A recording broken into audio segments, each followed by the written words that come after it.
कसैली रे कसैली लाल कसैली इच्छा पूरक छोड़ी के हमें फसाली होय होय होय।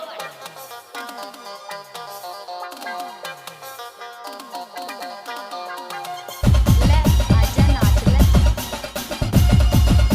DJ DJ DJ mix Y DJ mix Y का नाम होता है? सरजुराज चत्रा डीजे। अच्छा अच्छा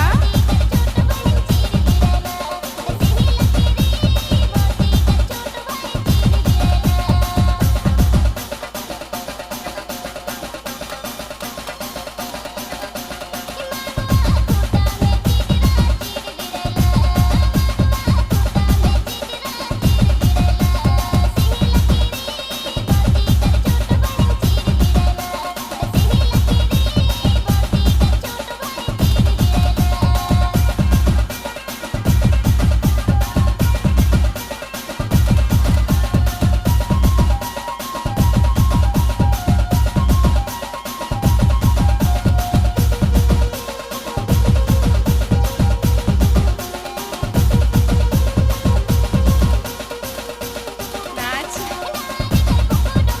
ले नाच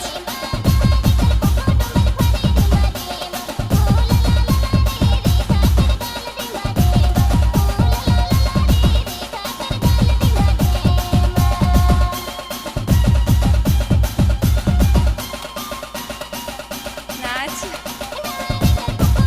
ले नाच।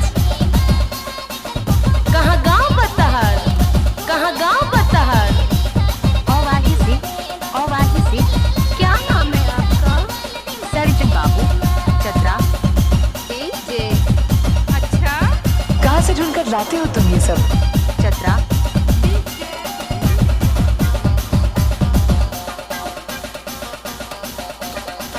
नाच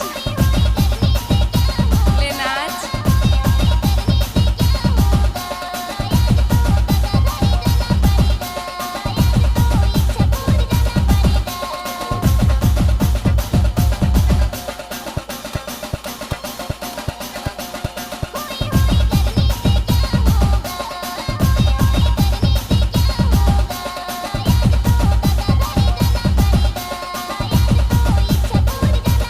सीरियो रियो की सियर का गायला मड़वा भीतर कौन छोड़ी का गायला होय होय होय।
सरजुराज चत्रा डीजे सरजुराज